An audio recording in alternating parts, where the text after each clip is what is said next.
त्याग हो जाता है। भ से कहे तो भाग्य खुल जाए जीवन का, ग से कहे तो गुमान गिर जाता है, व से कहे तो वाणी पवित्र हो, और क से कहे तो त्याग हो जाता है। यानी भक्ति, ज्ञान, वैराग्य और त्याग, इन सब का बड़ा सुंदर निरूपण किया गया है भागवत में। बड़ा सुंदर निरूपण किया गया है भागवत में। और भागवत कौन सुनेगा महाराज? जिस पे भगवान की अहेतु की कृपा होगी वही श्रीमद् भागवत की कथा श्रवण कर सकता है। बहुत सारे लोग ऐसे भी होंगे आपके घर में ही सोचते होंगे कि वहां क्या कथा सुनना, मैं अपने रूम में बैठे बैठे मैं कथा सुन लूंगी। लेकिन ऐसे सुनने से अपराध लगता है। आगे कथा में आएगा, भोले बाबा मैया पार्वती से स्वयं बताएंगे, आगे कथा में आएगा। भाग्योदयेन बहुजन्म समर्जितेन सत्संगमं च लभते पुरुषो यदा वै। जब जन्म जन्मांतर का शुभपूर्ण उदय होता है तब जाकर के ऐसा अवसर आता है जो आज हम लोग के जीवन में आया है महाराज भागवत सुनने का। और इसमें भी भगवान की अहेतु की कृपा है कि आज हम लोग यहाँ पे कथा श्रवण करने के लिए बैठे हैं। भगवान की कितनी कृपा है महाराज। खूब सुंदर सुसज्जित शरीर इस कर्म प्रधान पृथ्वी पर हम लोगों को भेजे हैं। और यह मानव का जीवन हमें क्यों मिलता है पता है? योग करने के लिए मिलता है। इसलिए मिलता है तो योग करने के लिए मिलता है, भगवान की भक्ति करने के लिए मिलता है। लेकिन हम लोग करते क्या है? भोग करते हैं महाराज। हम लोग यहाँ आकर के भोग करते हैं। मेरा तो मेरा है ही, मेरे पड़ोसी का भी मेरा कैसे हो जाए। मेरा तो मेरा है ही, मेरे भाई का भी मेरा कैसे हो जाए। 10 रुपए के लाभ के चक्कर में ऐसा भी मैं देखा हूं कि लोग हजार रुपए नुकसान करा देते हैं। बोलो जय जय श्री राधे श्याम। 83,99,999 योनियों में भटकने के बाद यह मानव का तन हमें प्राप्त हुआ है महाराज। दुर्लभो मानुषो देहो देहिनां क्षणभंगुरः तत्रापि दुर्लभं मन्ये वैकुंठ प्रियदर्शनम्। यह जो योनि हमको मिला है ना, मानव योनि, 83,99,999 योनियों में भटकने के बाद यह मानव तन हमें मिला है। और मानव तन किस लिए मिलता है महाराज? योग करने के लिए मिलता है, भगवान की भक्ति करने के लिए मिलता है। लेकिन हम लोग क्या करते हैं? अपने जीवन को भोग में बिता देते हैं। और सत्य का बोध हमें कब होता है? जब हम अपने पैरों से चल नहीं सकते हैं, आंखों से देख नहीं सकते हैं, मुख से बोल नहीं सकते हैं, तब हमारे इष्ट मित्र भाई बंधु बतलाते हैं कि राम नाम सत्य है, राम नाम सत्य है, राम नाम सत्य है। काश कोई पहले बता दिया होता कि राम नाम सत्य है तो यह मानव जीवन जो है सफल हो जाता। बोलो जय जय श्री राधे श्याम। लेकिन हम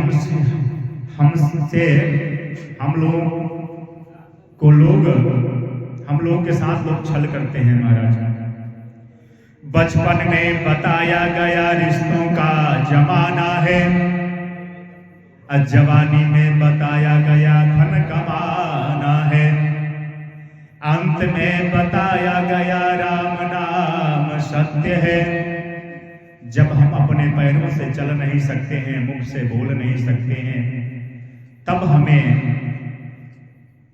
हमारे इष्ट मित्र भाई बंधु बतलाते हैं कि राम नाम सत्य है, काश कोई पहले बता दिया होता तो यह मानव जीवन जो है सफल हो जाता। बोलो जय जय श्री राधे श्याम। अब हम लोग भागवत महात्मा पे थोड़ी सी चर्चा कर लेते हैं।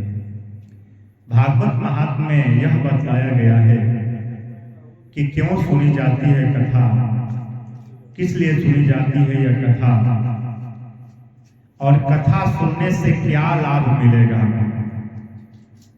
आज के समय में हम कोई भी कार्य करते हैं तो पहले हम उसका बेनिफिट देखते हैं कि यह कार्य करने से हमें क्या लाभ होगा। आइए हम लोग भागवत महात्म्य में प्रवेश करते हैं।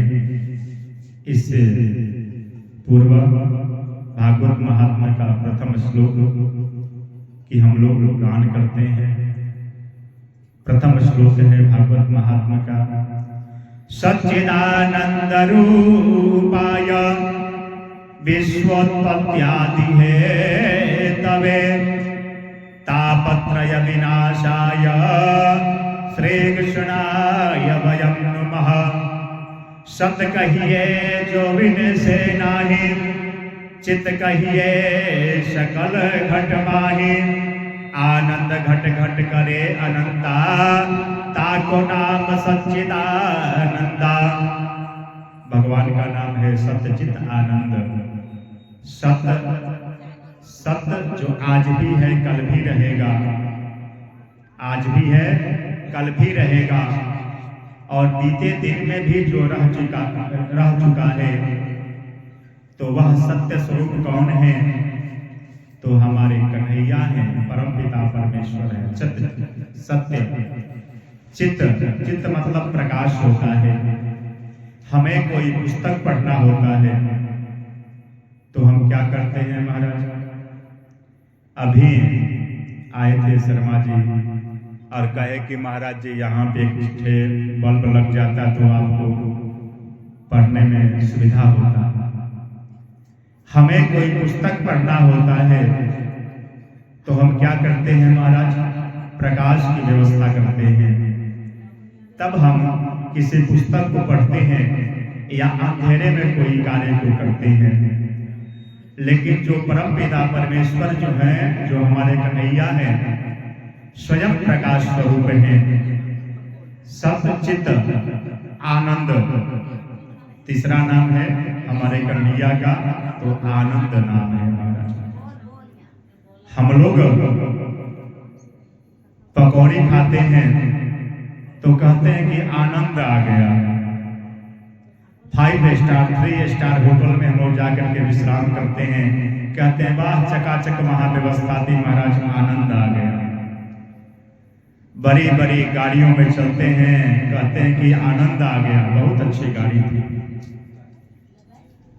इसका नाम आनंद थोड़े है। अरे आनंद तो परमात्मा के नाम लेने में है महाराज। परमात्मा के नाम लेने में आनंद है। और सत्य मानिए, जिस दिन आपके हृदय में आनंद स्वरूप परमात्मा जिस दिन प्रकट हो जाएंगे ना,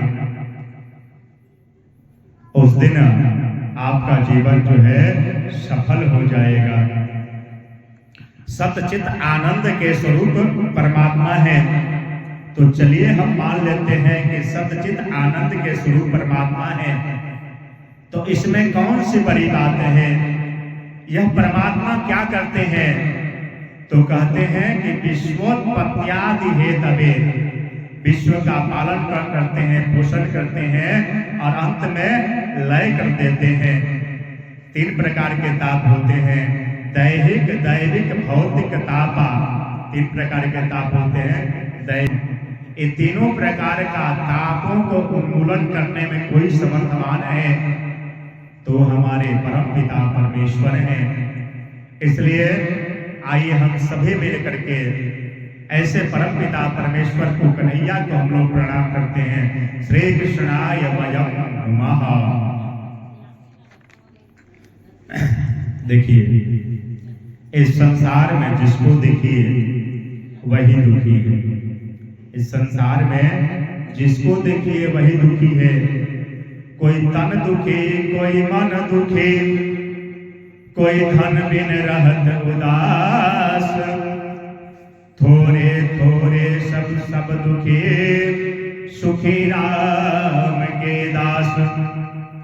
इस संसार में जिसको देखिए महाराज वही दुखी है। तो सुखी कौन है? तो राम के जो दास है ना महाराज, वही सुखी है। माया का दास सदा उदास और कृष्ण का दास बिन दास। तो हम लोगों को किसका दास बनना है? माया का या कृष्ण का? कृष्ण का। माया का दास सदा उदास और कृष्ण का दास बिन दास। अभिमान तो बहुत करते हैं एक सेठ जी, अभिमान तो बहुत करते हैं महाराज। क्यों अभिमान करते हैं पता है? एक बार मैं दिल्ली में गया, सेठ जी के यहाँ जब मैं पहुंचा तो सेठ जी मेरा स्वागत, बहुत मेरा स्वागत किए महाराज। और मेरे लिए कई प्रकार का व्यंजन आया प्रसाद पाने के लिए। और सेठ जी के लिए सूखी रोटी आया और मूंग का दाल आया। मैं पूछा, सेठ जी आपके पास तो इतना धन है, फिर भी आप यह मूंग का दाल और सूखी रोटी क्यों खा रही हैं? मेरे पास से कुछ ले लीजिए, मैं आपको दे देता हूँ अपने में से, आप भी प्रसाद पा लीजिए। सेठ जी कहते हैं, महाराज मेरा शुगर लेवल थोड़ा सा अधिक है ना, ब्लड प्रेशर मेरा थोड़ा अधिक है, थोड़ी सी नमक मिर्चा मसाला अधिक खा लेता हूँ ना, तो मेरा ब्लड प्रेशर जो है हाई हो जाता है। थोड़ी सी मैं मीठा अधिक खा लेता हूँ तो शुगर मेरा बढ़ जाता है। तो देखिए इस संसार में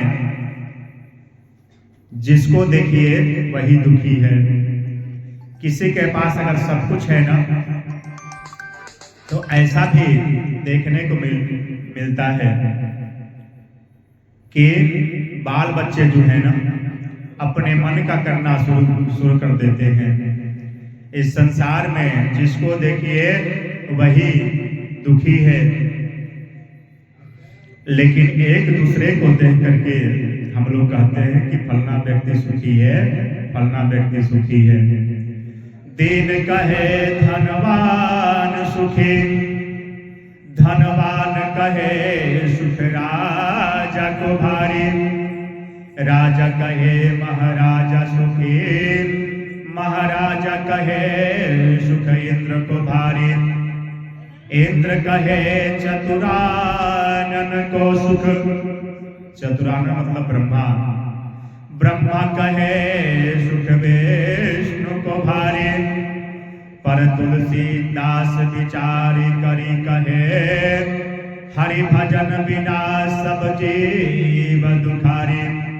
और कबीरदास जी भी कहते हैं, कबीरा सब जग निर्धना, धनवंता नहीं कोई, धनवंता सोई जानिए, जाको राम नाम धन होय। सुखी वही है जिसके पास राम नाम का धन है, जिसके पास कृष्ण नाम का धन है वही सुखी है महाराज। नहीं तो इस संसार में जिसको देखो वही दुखी है। बोलो जय जय श्री राधे श्याम। जैसे हम लोग इस पवित्र भूमि पर बैठे हुए हैं, ऐसे ही एक भूमि है जिसका नाम है निमिष क्षेत्र। निमिष क्षेत्र में 88,000 ऋषिगण नित्य क्रिया से निवृत्त होकर के जैसे ही संध्योपासन करने के लिए बैठते हैं, ऋषियों के मंडली में परम आदरणीय श्री सूत जी महाराज का आगमन होता है। और सूत जी मात्र 20 वर्ष के हैं और 20 वर्ष के सूत जी, 20 वर्ष की अवस्था के सूत जी हैं।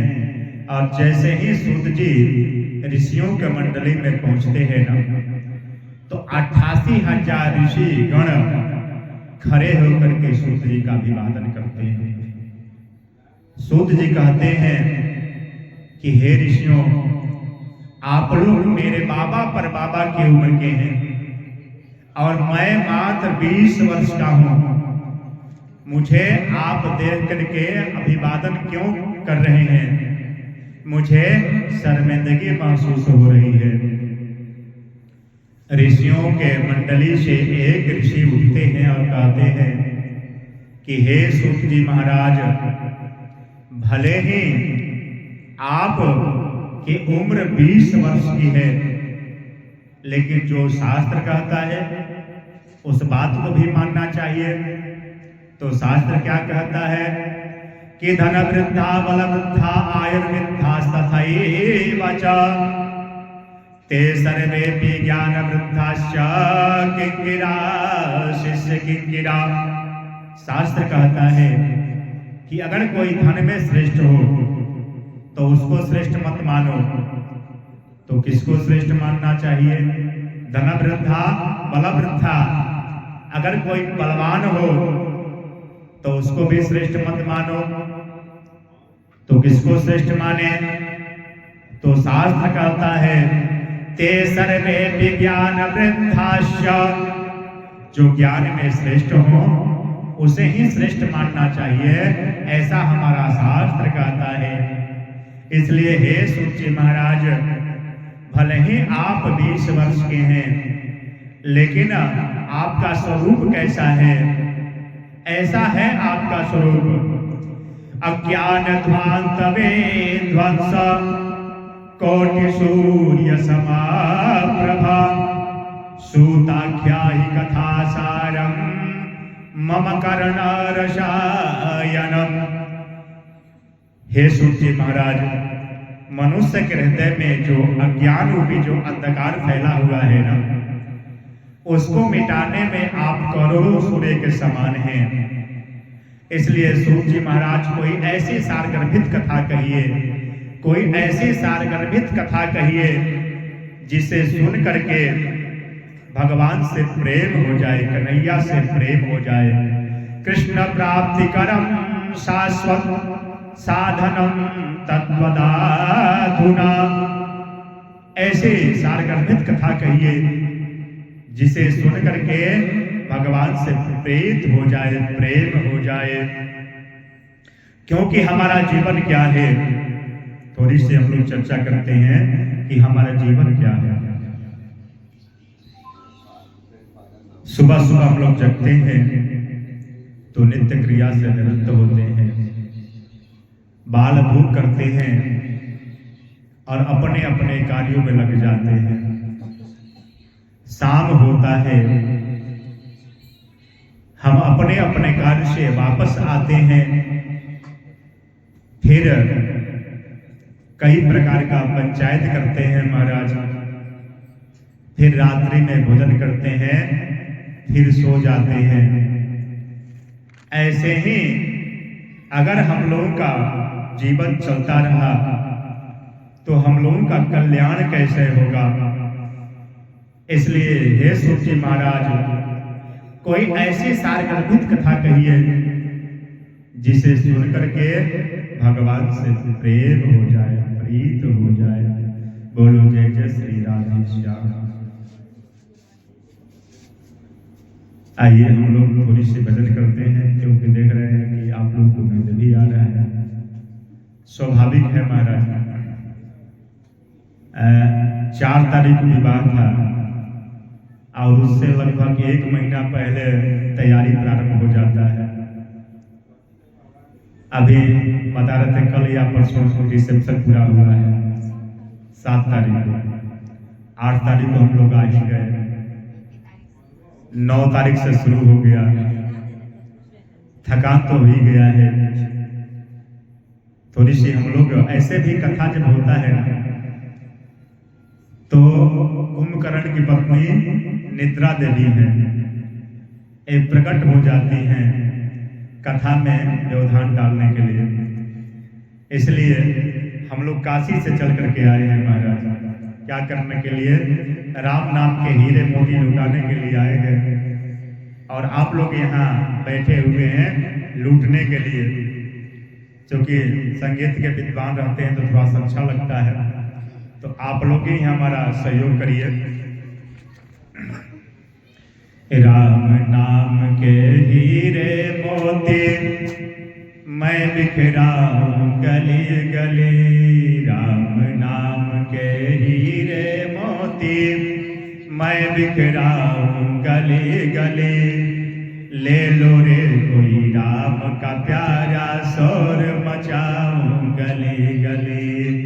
ले लो रे कोई राम का प्यारा शोर मचाऊं गली गली।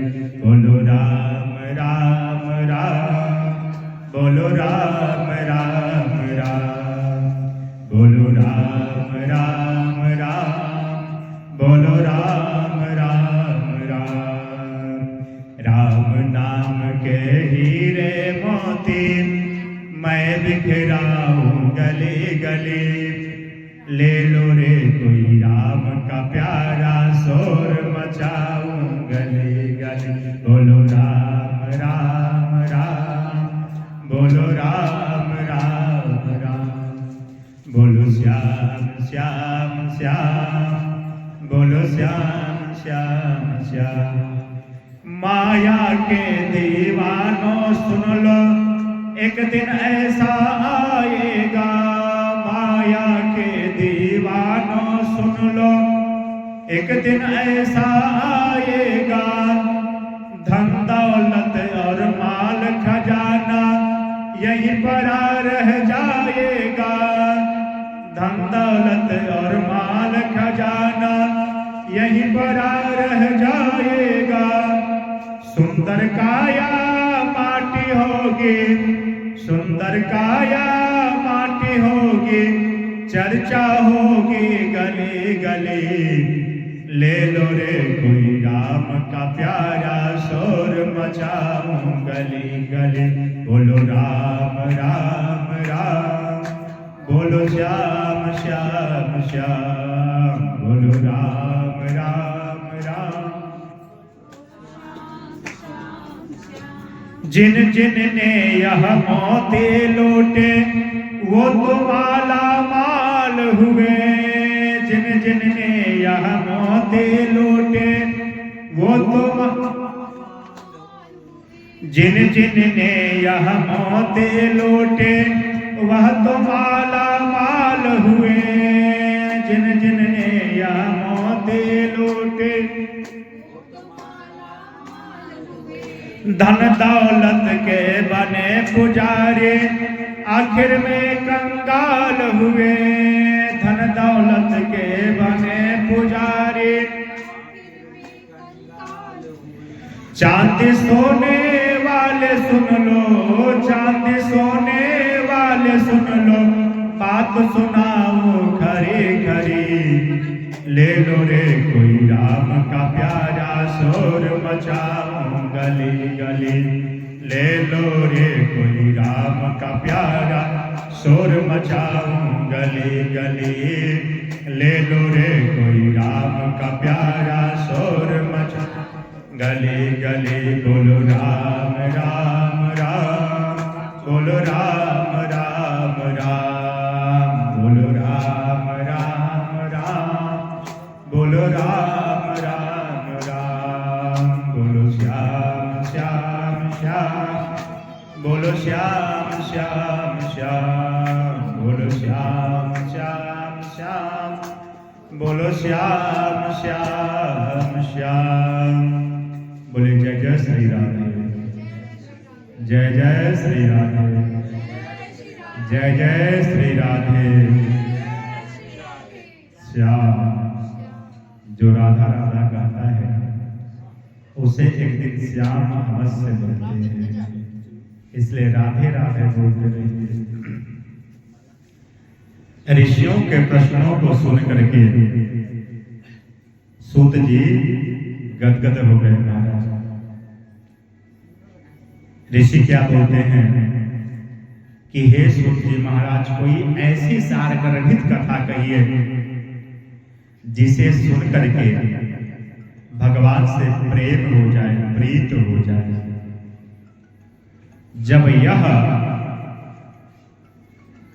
जब इस प्रकार की बातें ऋषि बोलते हैं तो सूत जी महाराज गदगद हो जाते हैं। सूत जी कहते हैं, हे ऋषियों, आप लोग का जो प्रश्न है समाज के कल्याण के लिए है, जन जन के कल्याण के लिए है। जरा विचार करें कि हमारा जीवन क्या है। हम प्रत्येक व्यक्ति काल रूपी सर्प के मुख के ग्रास बने हुए हैं। हम काल रूपी सर्प के मुख में तब तक जीवित हैं जब तक काल रूपी जो सर्प है ना, अपने मुख को खोल करके रखा है, और जैसे ही अपने मुख को बंद करेगा महाराज, तत्काल हमारी मृत्यु हो जाएगी। एक सेठ जी 10 बजे, रात्रि 10 बजे विचार कर रहे थे कि कल बोकारो स्टील सिटी के बगल में, बोकारो जो स्टील सिटी जो प्लांट है ना, उसके बगल में 1 बीघा समझते हैं अपना, 20 कट्ठा का होता है, 1 बीघा का प्लॉट है। कल मैं उसे खरीद लूंगा।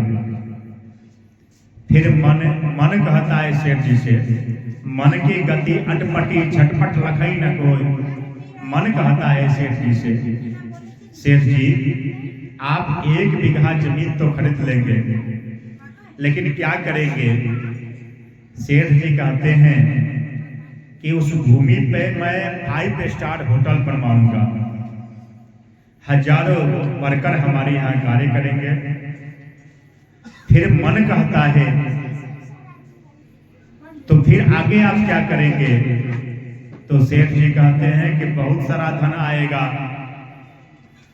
और धन से खूब हम ऐश करेंगे।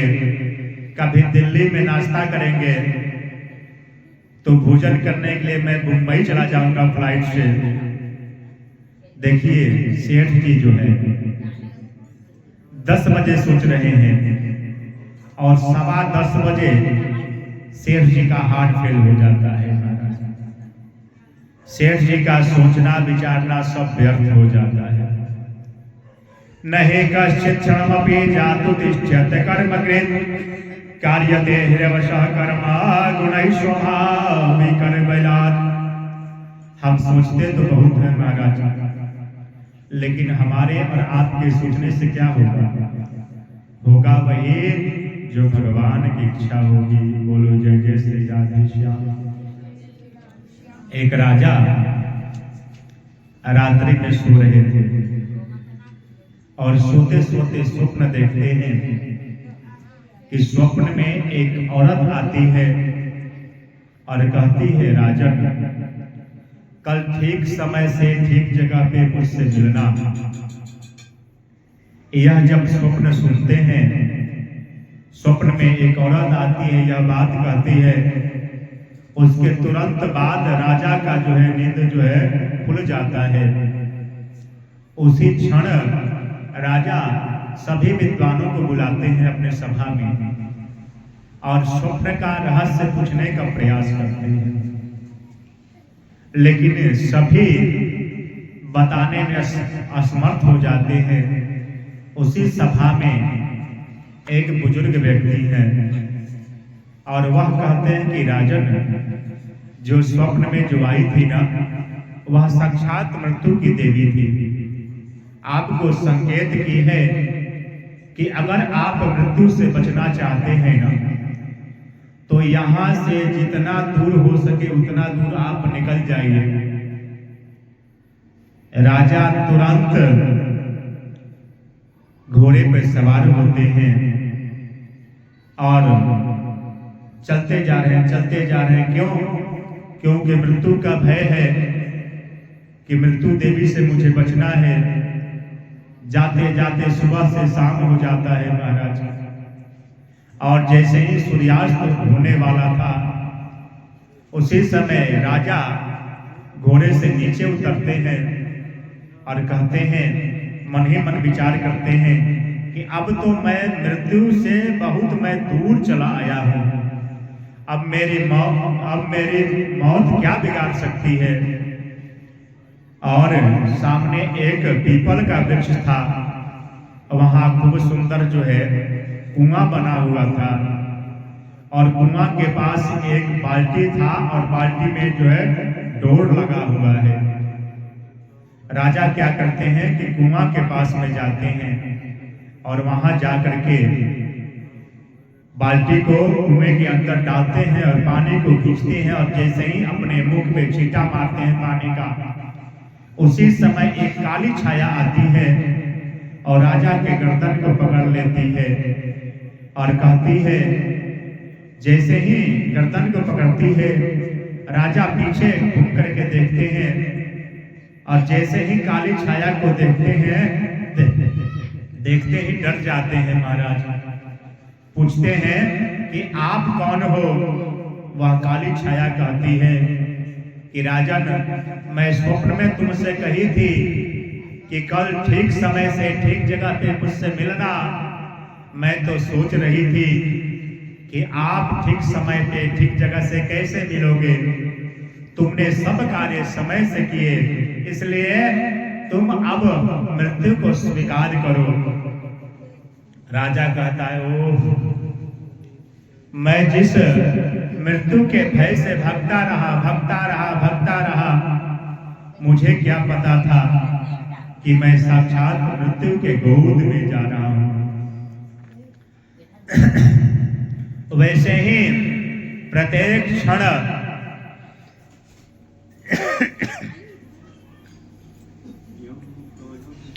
हम प्रत्येक क्षण मृत्यु के गोद में जा रहे हैं महाराज। लेकिन कहते हैं कि अभी क्या भजन करना है, अभी क्या भजन करना है, अभी तो बहुत समय है भजन करने के लिए, अभी तो भजन करने के लिए बहुत समय है। इसलिए गोस्वामी तुलसीदास जी कहते हैं, दो बातन को भूल मत, जो चाहे कल्याण, नारायण एक मौत को, दूजे श्री भगवान। प्रत्येक व्यक्ति को दो चीज याद रखना होगा महाराज। एक, मौत आती है और एक दिन सबको लेकर के जाती है, और मौत को सुधारना है तो किसको याद करना होगा, किसको याद करना होगा, भगवान को। श्रीमन नारायण नारायण नारायण, श्रीमन नारायण श्रीमन नारायण नारायण नारायण, श्रीमन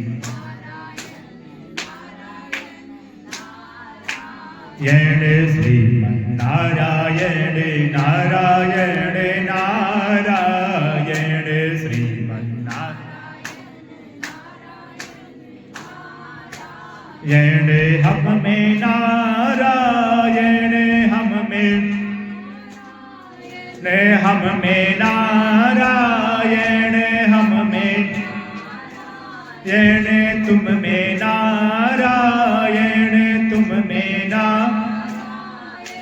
सब में नारायण नारायण नारायण, सब में नारायण नारायण,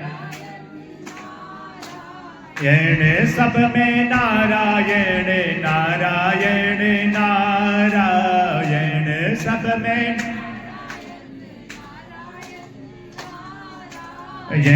ब्रह्मा नारायण, ब्रह्मा नारायण,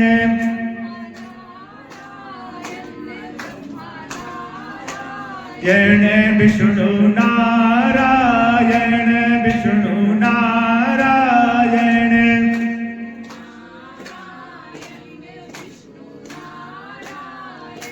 शंकर नारायण नारायण नारायण शंकर नारायण शंकर नारायण नारायण नारायण शंकर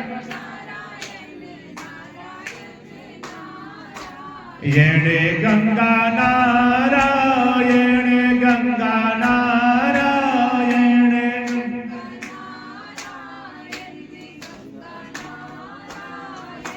यमुना नारायण यमुना नारायण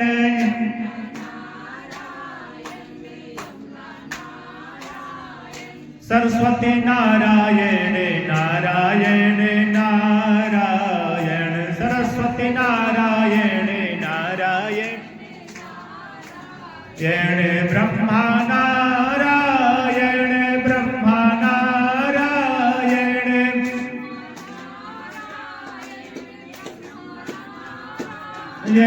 विष्णु नारायण विष्णु नारायण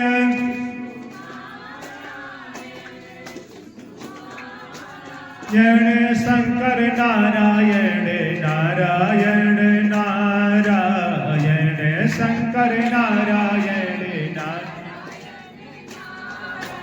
नारायण शंकर नारायण नारायण नारायण शंकर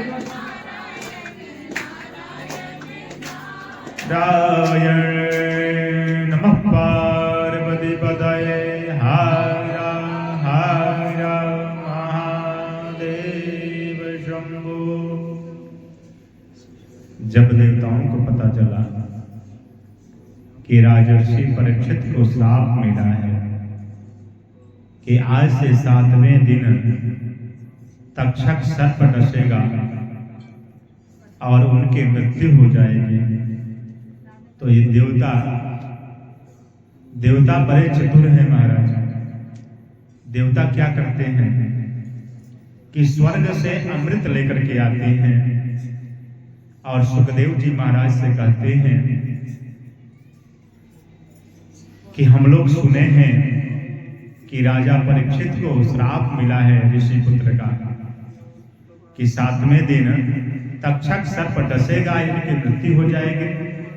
इसको सुधारने के लिए हम लोग स्वर्ग से अमृत लेकर के आए हैं। सुखदेव जी देवताओं को अभक्त समझते हैं। क्या समझते हैं? अभक्त समझते हैं और देवताओं को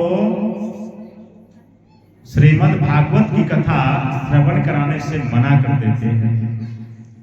देवता कहते हैं कि हम लोग स्वर्ग से अमृत लेकर के आए हैं।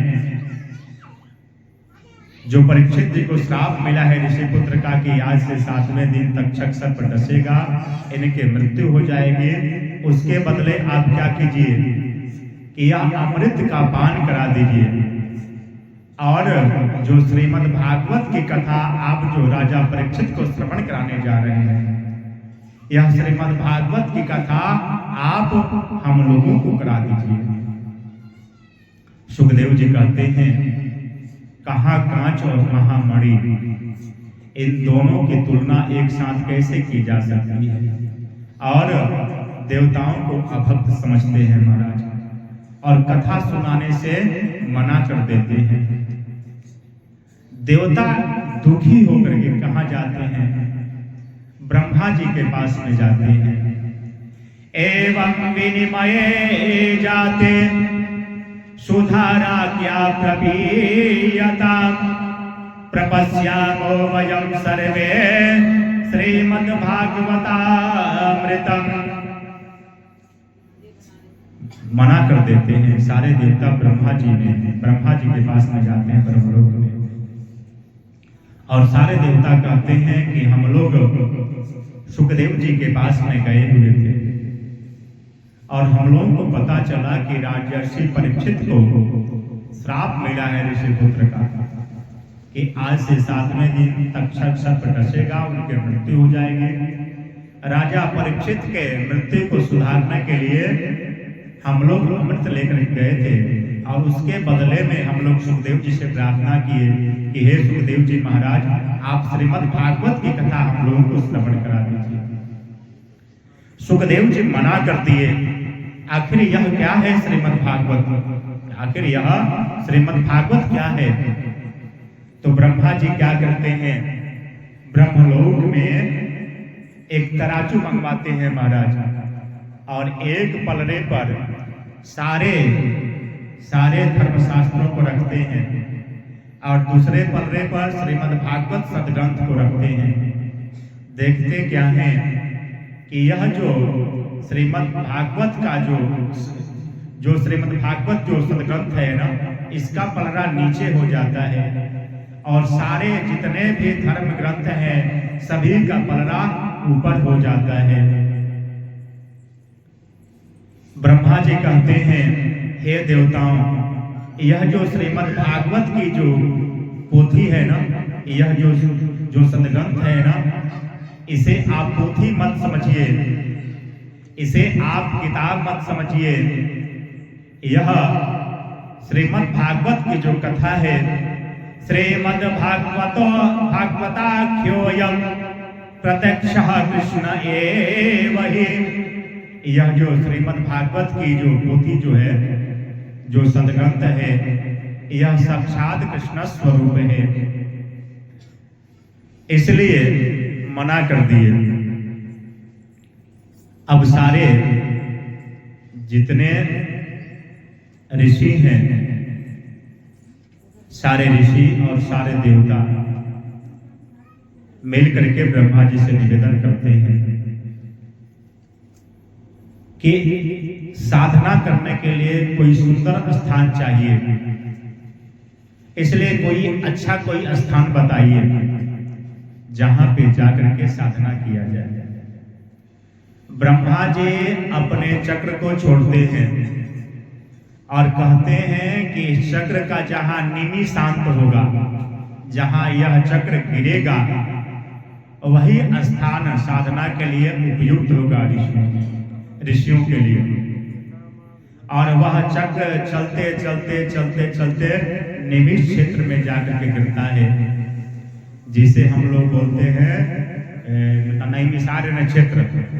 वहां आज भी 88,000 ऋषि गण आज भी वहां साधना करते हैं महाराज, नित्य निरंतर यज्ञ यज्ञादि करते रहते हैं,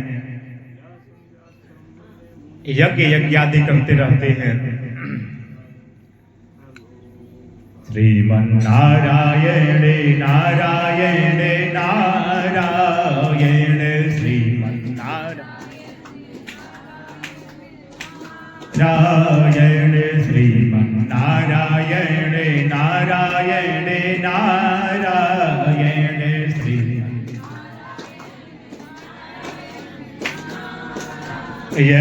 श्रीमन्नारायण नारायण नारायण श्रीमन्नारायण। देवता प्रश्न करते हैं कि यह भागवत का प्राकट्य कैसे हुआ, यह भागवत का प्राकट्य कैसे हुआ? तो कहते हैं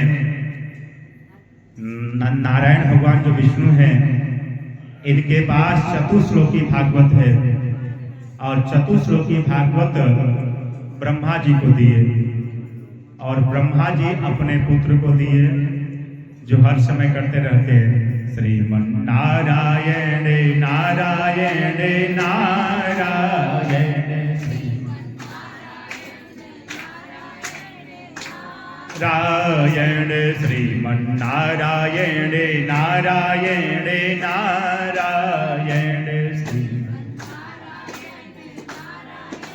देवर्षि को दिए महाराज, और देवर्षि जी सर्वत्र घूमते रहते हैं।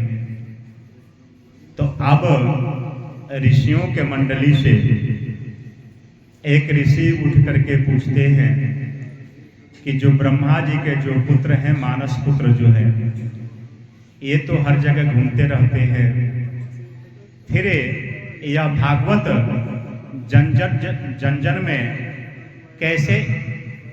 कैसे इसका विस्तार हुआ, कैसे यह कथा सबको पता चला। तो कहते हैं कि ब्रह्मा जी के 4 पुत्र हुए और 4 पुत्र हुए जिन्हें सनत कुमार कहा जाता है। सनत, सनंदन, सनातन और सनत कुमार। एक बार देवर्षि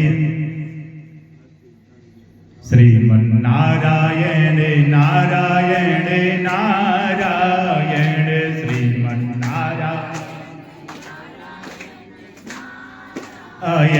श्रीमन्नारायण नारायण नारायण श्रीमन्नारायण। भगवान का स्मरण करते हुए जा रहे थे महाराज। तो देखते क्या है सनत कुमार कि नारद जी जो है दुखी हैं। नारद जी से सनत कुमार पूछते हैं कि हे नारद जी महाराज, कथम ब्रह्मं दिनमुखा कुतश्चिन्तातुरो भवान् त्वरितं गम्यते कुत्र कुतश्चागमनं तव। हे नारद जी महाराज, हे देवर्षि, आप तो भगवान के मानस पुत्र हैं और आप भगवान के भक्त हैं। जो भी आपके मुखार बिंद का दर्शन करता है वह तो प्रसन्न हो जाता है, और आप भगवान के भक्त और इतना दुखी क्या बात है। क्योंकि जो माया का दास होता है ना, वही उदास होता है, और जो भगवान का दास होता है ना, वह बिनदास होता है। चाह गई चिंता नसी मनुआ बेपरवाह, जिसको कछु न चाहिए सो ही साहनशाह। माया के जो दास होते हैं महाराज, वो हर समय उदास रहते हैं, और जो भगवान के जो दास होते हैं वो बिनदास रहते हैं। तो आप तो भगवान के दास हैं, फिर आप माया के दास कैसे बन गए? आप इतना दुखी क्यों हैं? क्या बात है? नारद जी कहते हैं, हे सनत कुमारों, मैं अयोध्या, मथुरा, माया, रामेश्वरम, गया, काशी, गोदावरी सभी धर्म स्थलों में मैं गया, लेकिन मैं जाने के बाद मैं क्या देखा ना, सबके अंदर असंतुष्टि विराजमान हो चुका है। ना पश्यम कुत्रचित् शर्म मन संतोष कारकम कलिना धर्म मित्रेण धरेयम बाधिता धुना। यहां जिसको देखिए महाराज, वही असंतुष्ट है, सब लोग दुखी हैं। इसी कारण से मैं दुखी हूं। मंदिरों में क्या हो रहा है महाराज? पाखंडियों ने आधिपत्य जमा रखा है। धन के लोभ में कर्मकांडी लोग वेद को बेचने लगे हैं, और यहां जिसको देखो मेरा तो मेरा है ही, मेरे पड़ोसी का भी मेरा कैसे हो जाए।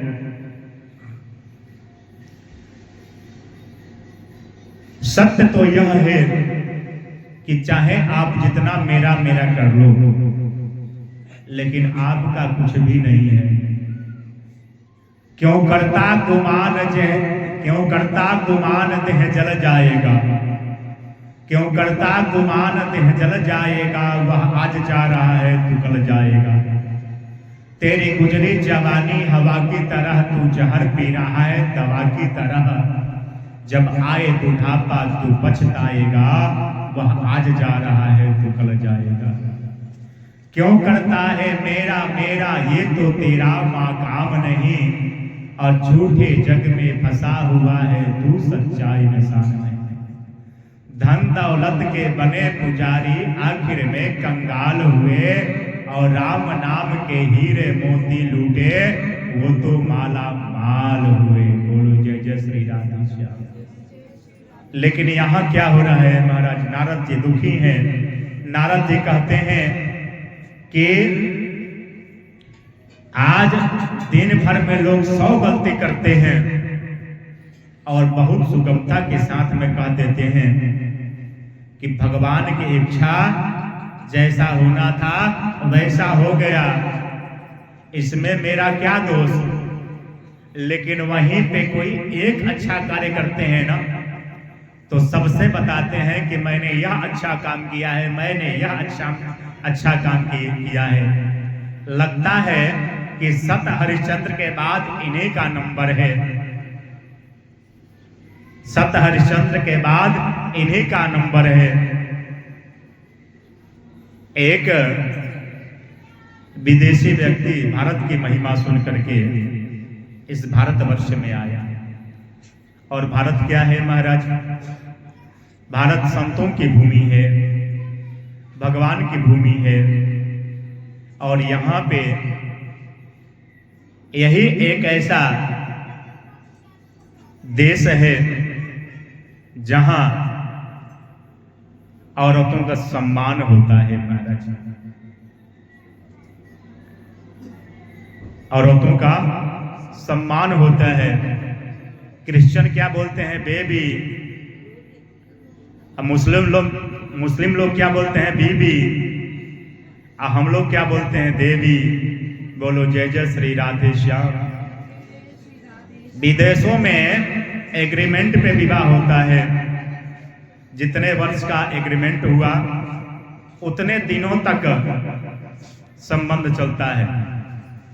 और बच्चे भी पैदा होते हैं ना, तो एग्रीमेंट पे ही पैदा होते हैं कि आधा खर्च पिता चलाएगा और आधा खर्च माँ उसका वहन करेगी। आधा खर्च पिता वहन करेगा और आधा खर्च माँ वहन करेगी। तो एग्रीमेंट पे ही बच्चे भी पैदा होते हैं। और क्या होता है महाराज? बच्चे थोड़े बड़े होते हैं ना, तो उन्हें बोर्डिंग स्कूल में भेज दिया जाता है। और साल में एक बार मदर डे आता है, जिसपे बच्चे जो है अपने मम्मी के लिए कुछ ना कुछ गिफ्ट लेकर के आते हैं और कहते हैं मम्मी हैप्पी मदर डे। और साल में एक दिन फादर डे आता है महाराज। और पापा से कहते हैं पापा हैप्पी फादर डे। लेकिन हम लोगों के लिए महाराज प्रतिदिन मदर डे है और प्रतिदिन फादर डे है। और हमारे बच्चे भी क्या कर रहे हैं महाराज? हाँ, विदेश का जो कल्चर है ना उसको अपना रहे हैं और मना रहे हैं मदर डे और फादर डे। लेकिन सत्य यह है कि ये हमारी कल्चर थोड़े है। अरे हमारे यहाँ तो प्रत्येक दिन मदर डे है और फादर डे है महाराज। बोलो जय जय श्री राधे श्याम। हमारे यहाँ यह हर समय लोगों के दिमाग में रहता है कि माता पिताजी हमारे हैं, बुजुर्ग हो गए हैं, इनकी सेवा करना है। लेकिन विदेशों में क्या होता है महाराज? माता पिता बुजुर्ग हो गए तो क्या डाल दिया जाता है? वृद्धाश्रम में डाल दिया जाता है। और यही कल्चर हम लोग भी अपना रहे हैं। क्या देखा देखी अपना रहे हैं। तो ये सही है या गलत है? बच्चा जब छोटा होता है ना, बच्चा जब छोटा होता है तो एक वो समय होता है जब पिता और माता अपने बच्चे को लेकर के गोदी में घूमते हैं महाराज, घूमते हैं। एक ऐसा भी समय आता है जब हमारे बच्चे बड़े हो जाते हैं, तब बच्चों का क्या कर्तव्य बनता है कि माता पिता जब बुजुर्ग हो जाएं तो उनको भी सेवा करने की आवश्यकता है। उनको भी गोद में लेकर के चलने की आवश्यकता है। आजकल मैं देखता भी हूँ महाराज, जहाँ संस्कार है ना, और संस्कार कहाँ से मिलेगा, तो कथा से ही मिलेगा महाराज। बहुत सारा संस्कार जो है कथा से मिल जाता है। और पति पत्नी में अगर प्रेम भी कैसे प्रेम करना चाहिए, ये भी कथा से ही मिलता है। और झगड़ा भी करना हो तो कैसे झगड़ा करना चाहिए, भी कथा के माध्यम से मिलता है। बोलो जय जय श्री राधे श्याम। अच्छा, हमारे यहाँ के एक सबसे बड़ा कल्चर पता है क्या है? पत्नियां अगर पतिदेव शांत हैं तब भी उनको थोड़ा सा अटपटा लगता है, और पतिदेव थोड़े से गुस्सा करते हैं तब भी अच्छा नहीं लगता है। महाराज जी, मेरे पतिदेव तो बहुत गुस्सा करते हैं, कोई ऐसा उपाय कर दीजिए कि पतिदेव हमारे बस में हो जाए। एक दिन पति पत्नी में थोड़ी सी तू में होता है। पत्नी थोड़ी सी कड़क मिजाज की थी और बोलते बोलते बोल गई जानवर कहीं का। पति बेचारा चुप रह गया और चला गया, बिना भोजन किए ही चला गया, ऑफिस चला गया।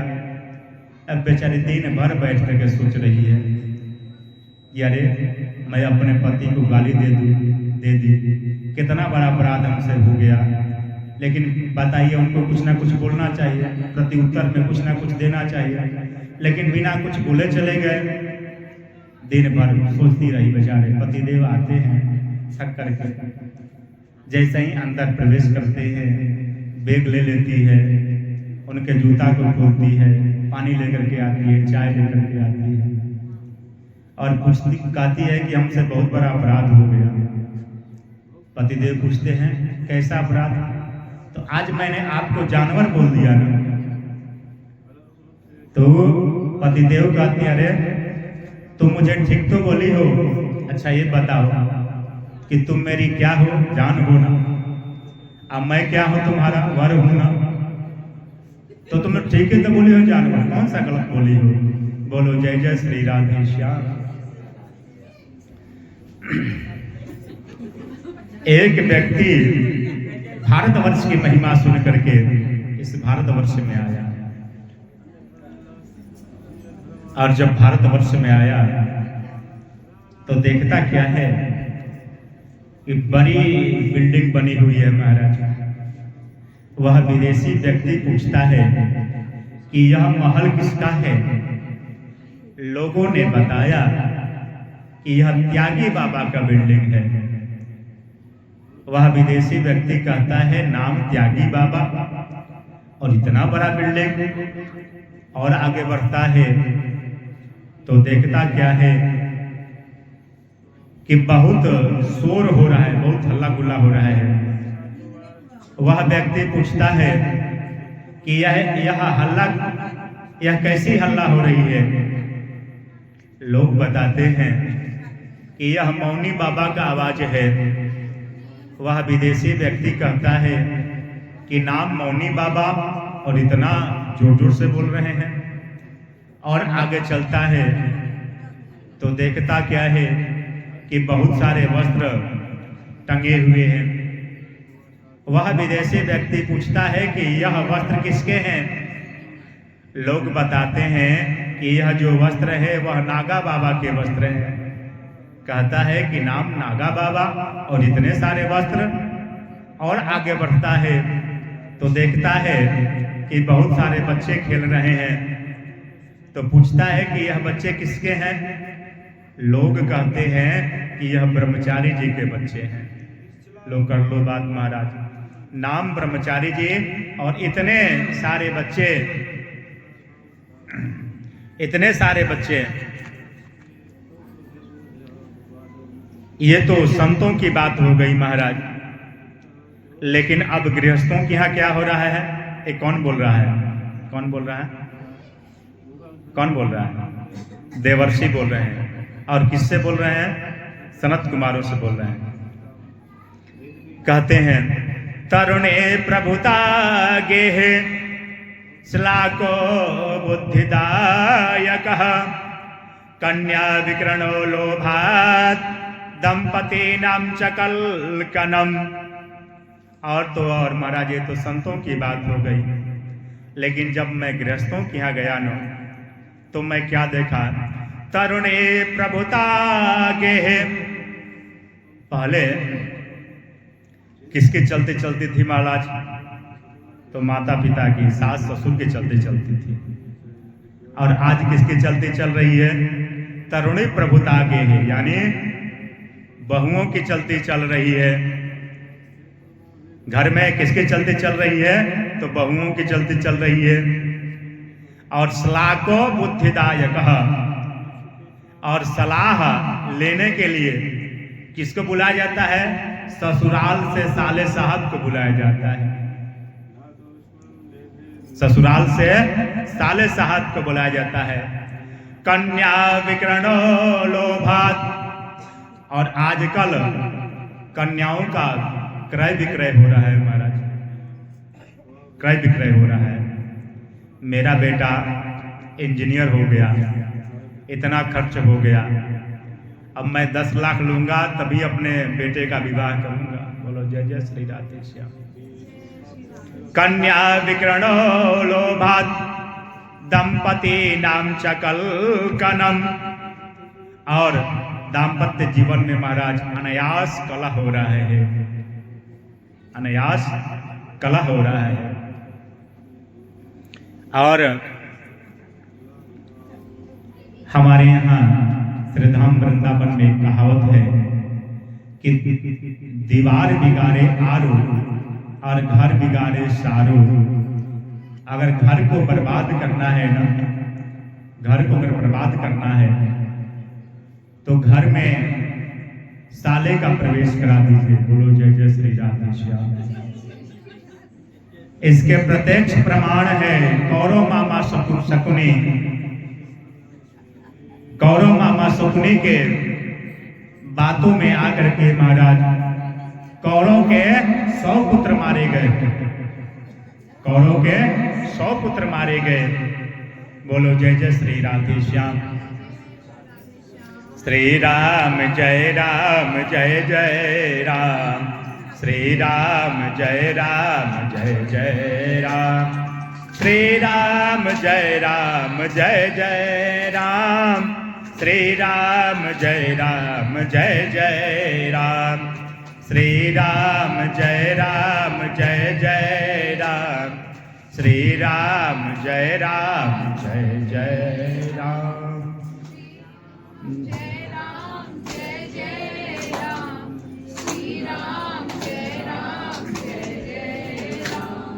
बोलो जय जय श्री राधे श्याम।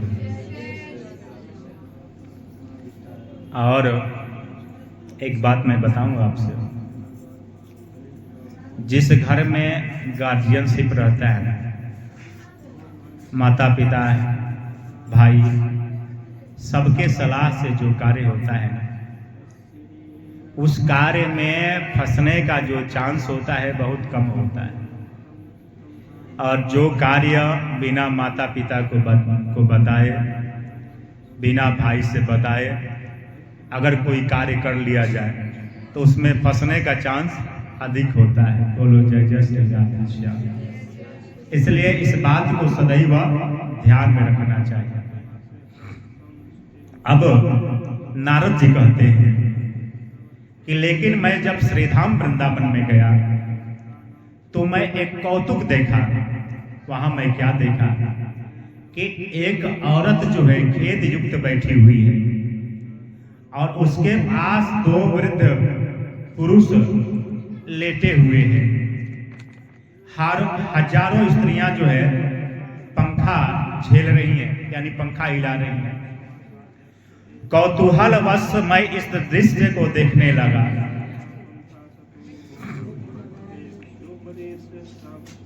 मैंने पूछा कि आप कौन हैं? उस औरत से मैंने पूछा कि आप कौन हैं?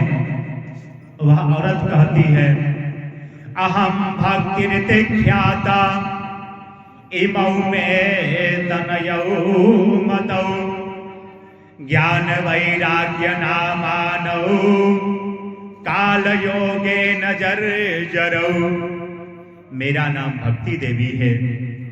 और यह जो दो वृद्ध पुरुष लेटे हुए हैं मेरे पास ना, यह मेरे पुत्र ज्ञान और वैराग्य हैं। और जो स्त्रियों को जो आप देख रहे हैं जो पंखा हिला रही हैं, यह गंगा यमुना सरस्वती सारी नदियां हैं। इनके द्वारा सेवित होने पर भी मेरे जो पुत्र हैं वृद्धावस्था को प्राप्त हो चुके हैं। इसी कारण से मैं दुखी हूं। भक्ति देवी कहती हैं, उत्पन्ना द्रविणे साहम वृद्धि कर्नाटके गता क्वचित क्वचिन महाराष्ट्रे गुर्जरे जीर्णताम गता। मेरी उत्पत्ति जो हुई ना वह द्रविड़ देश में हुई। कर्नाटक में मैं बड़ी हुई, लेकिन गुजरात में आते आते वहां के पाखंडियों के द्वारा मेरे अंग छिन्न भिन्न हो गए। मेरे अंग छिन्न भिन्न हो गए। मैं वृद्धावस्था को प्राप्त हो गई। मेरे पुत्र ज्ञान और वैराग्य भी वृद्धावस्था को प्राप्त हो गए। लेकिन जब मैं श्रीधाम वृंदावन में आई, मैं तो यहाँ पे तरु हो गई, मैं जवान हो गई। लेकिन मेरे जो पुत्र हैं ना ज्ञान वैराग्य, आज भी वृद्धावस्था को प्राप्त हुए हैं।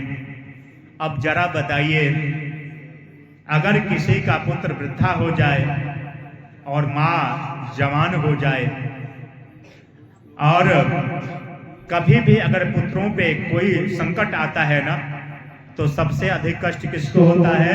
तो माँ को होता है महाराज। इसी कारण से मैं दुखी हूं। लेकिन मैं आपको पहचान गई। भक्ति देवी कहती हैं, मैं आपको पहचान गई, आप देवर्षि हैं।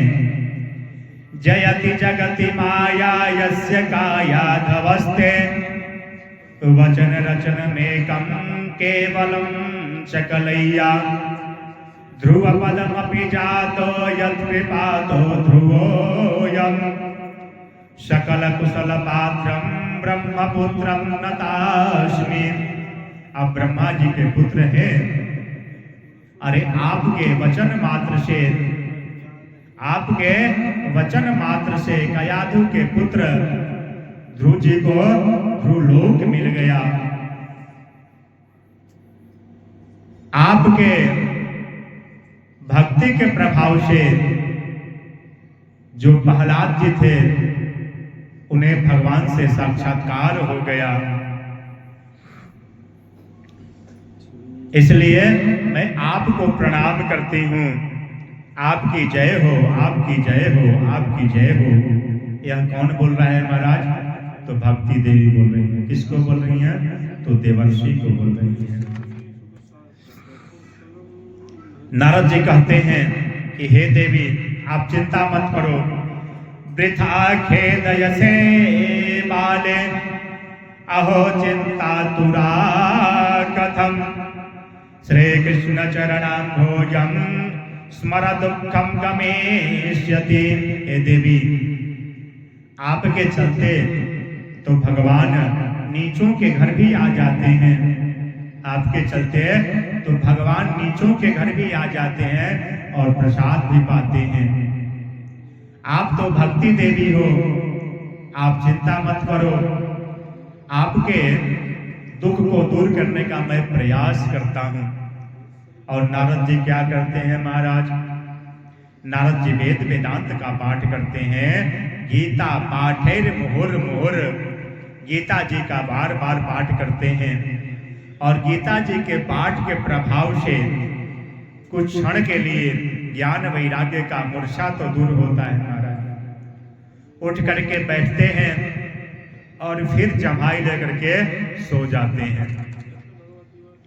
अब महाराज नारद जी चिंतित हो गए। अब मैं क्या करूं?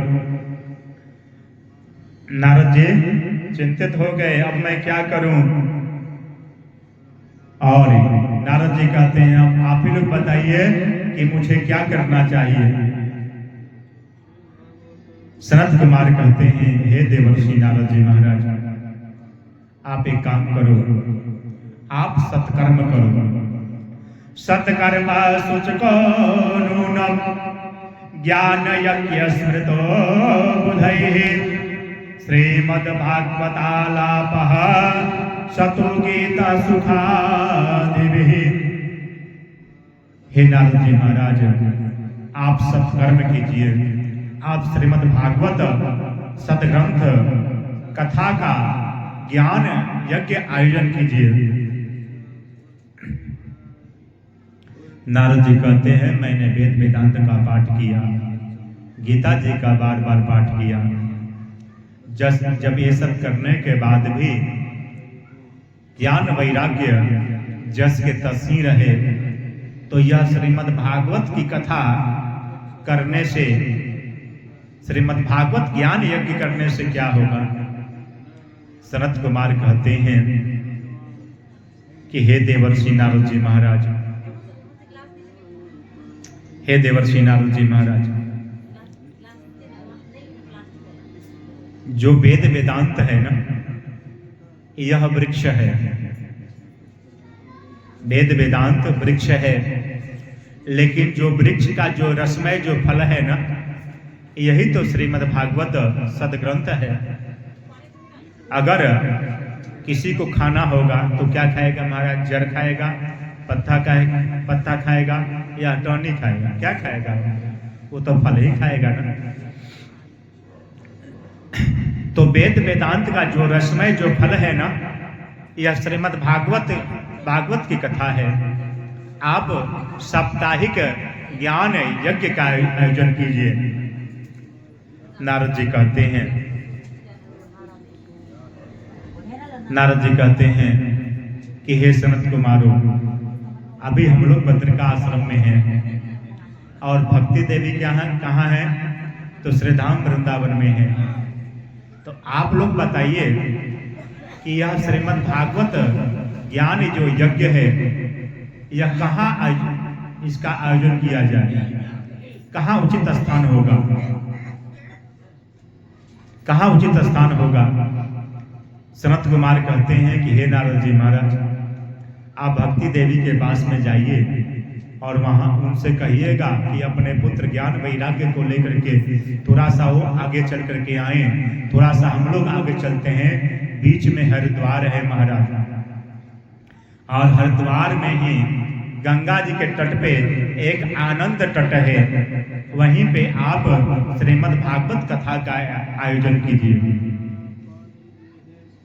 नारद जी खूब सुंदर आनंद तट पे खूब सुंदर मंच बनवाते हैं। जैसे हम सुबह में आए थे महाराज, तो कोई व्यवस्था नहीं था, और अभी आकर के देखे तो चकाचक मंच भी बन गया है और चकाचक व्यवस्था हो गई, चकाचक पूजा की व्यवस्था हो गई ठाकुर जी की मतलब कृपा से। नारद जी क्या करते हैं, चकाचक ऐसे ही मंच बनवाते हैं और सनत कुमार चारों भाई आते हैं और मंचासीन हो जाते हैं। नारद जी स्वयं जजमान बन जाते हैं, जैसे हमारे 9 दंपति जजमान बने हुए हैं, ऐसे ही जजमान बन करके बैठ जाते हैं कथा सुनने के लिए। और 3 आसन और लगाते हैं, किसके किसके लिए? भक्ति देवी, ज्ञान और वैराग्य के लिए। और कहते हैं कि आप लोग आकर के श्रीमद् भागवत की कथा श्रवण कीजिए, आप लोग भी जजमान बन जाइए। और सनत कुमार चारों भाई श्रीमद् भागवत की कथा श्रवण करा रहे हैं।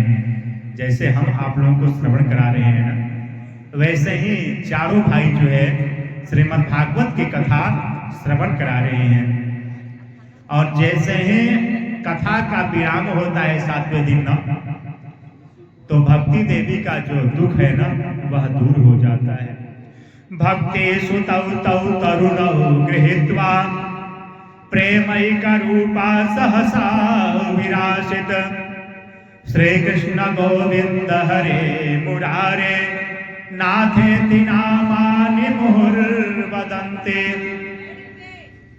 श्री कृष्ण गोविंद हरे मुरारे गाते हुए भक्ति देवी लक्ष्मी के रूप में प्रकट होती हैं और इनके जो पुत्र ज्ञान वैराग्य हैं, जो वृद्धावस्था को प्राप्त कर चुके थे, वह भगवान के पार्षद के रूप में प्रकट होते हैं। यहाँ जितने श्रोता बैठे हुए हैं ना, जो कथा श्रवण कर रहे हैं, सभी आश्चर्यचकित हो जाते हैं और सब कहते हैं कि क्या यहाँ पे लक्ष्मी देवी आ गई, भगवान के पार्षद आ गए। और तुरंत भक्ति देवी ज्ञान वैराग्य सनत कुमारों को प्रणाम करते हैं। भक्ति देवी प्रणाम करती हैं और ज्ञान वैराग्य भी प्रणाम करते हैं। और नारद जी से भक्ति देवी कहती हैं, नारद जी आप धन्य हैं, आपके चलते हमारे पुत्रों का बुढ़ापा समाप्त हुआ, मेरा दुख दूर हुआ, आप धन्य हैं।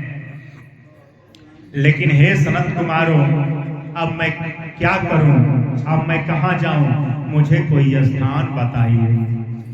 सनत कुमार कहते हैं कि यहाँ पे जितने भक्त बैठे हुए हैं ना, यहाँ पे जितने भक्त बैठे हुए हैं, आप सबके हृदय में जो है, आप सबके हृदय में जो है जाकर के विराजमान हो जाइए। और भक्ति देवी अपने पुत्र ज्ञान वैराग्य के साथ सभी भक्तों के हृदय में प्रवेश कर जाती हैं। बोलो जय जय श्री राधे श्याम। हम लोग आज जो है मंगलमय आरती करते हैं और